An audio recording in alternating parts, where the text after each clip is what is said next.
Hi guys, எல்லாருக்கும் வணக்கம் guys. இந்த வீடியோவில் என்ன பார்க்க போகிறேன்னா, நம்ம ஸ்டோனிஸை சிஎஸ்கே அணியில் எடுத்திருக்காங்களா? ஆமாங்க.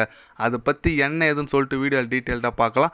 அதுக்கு முன்னே உங்ககிட்ட சாரி கேட்டுக்கிறேன். நிறைய பேர் கமெண்டில் கேட்டிருந்தீங்க, என்ன ப்ரோ ரெகுலராக வீடியோ போடல, ஒரு நாளைக்கு 2-3 வீடியோ போடுவீங்க, ஏன் ஒரு வீடியோ தான் போகிறீங்கன்னு சொல்லிட்டு நிறைய கேட்டிருந்தீங்க.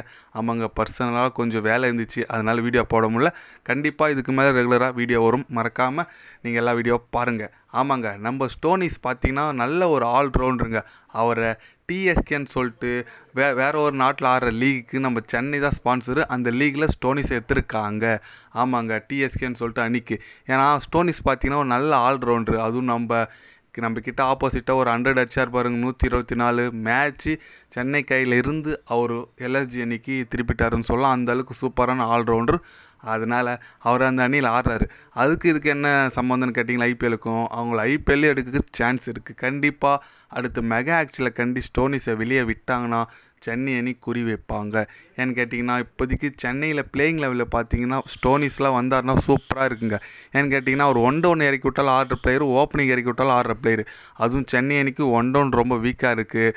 கான்வே ருத்ராஜ் கைக்கோட வந்தால் ஓப்பனிங்கு பயங்கரமாக இருக்குங்க. அதுக்கப்புறம் பார்த்தீங்கன்னா, நம்ம ஸ்டோனிஸ்லாம் எடுத்திங்கன்னா 1-1 செம்ம சூப்பராக இருக்கும். அதுவும் ஆல்ரவுண்டரு, போலிங் சூப்பராக போடுவார்.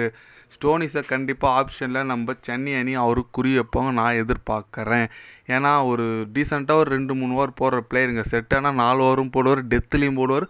பேட்டிங் ஹிட்டர், அவர் ஹிட்டிங் உனக்கு தெரியும். ஏன்னா ஆஸ்திரேலியாவுக்கு ஒரு தவிர்க்க முடியாத வீரராக இப்போ வளம் வந்துட்டுருக்காரு நம்ம ஸ்டோனிஸ்.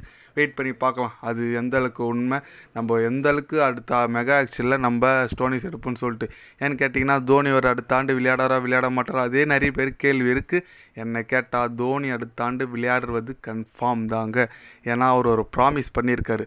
என்னோட கடைசி மேட்ச்சு சேப்பாக்கத்தில் சென்னை ரசிகர்களுக்கு எதிர்க்க தான் சொல்லியிருக்காரு. அதை கண்டிப்பாக காப்பாற்றுவார் நான் நினைக்கிறேன். அதனால் அடுத்த ஆண்டு கண்டிப்பாக தோனி விளையாடுவது உறுதி.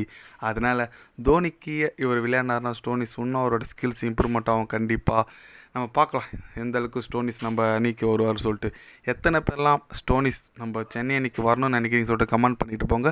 அப்படி இல்லைனா அடுத்த ஆண்டு விளையாடுவாரா விளையாட மாட்டார் நீங்கள் என்ன நினைக்கிறீங்க சொல்லிட்டு கமெண்ட் பண்ணிட்டு போங்க. இது போன்ற ஸ்போர்ட்ஸ் நியூஸை தெரிஞ்சுக்கணும்னா சேனலில் சப்ஸ்கிரைபர் லைக் ஒன்று பண்ணிக்கோங்க. கண்டிப்பாக கிரிக்கெட் பற்றி, முக்கியமாக ஐபிஎல் பற்றி, மெகா ஆக்ஷன் பற்றி day by day channel update வருங்க. மறக்காமல் சப்ஸ்கிரைப் மட்டும் கொஞ்சம் பண்ணி வச்சுக்கோங்க. நன்றி, வணக்கம்.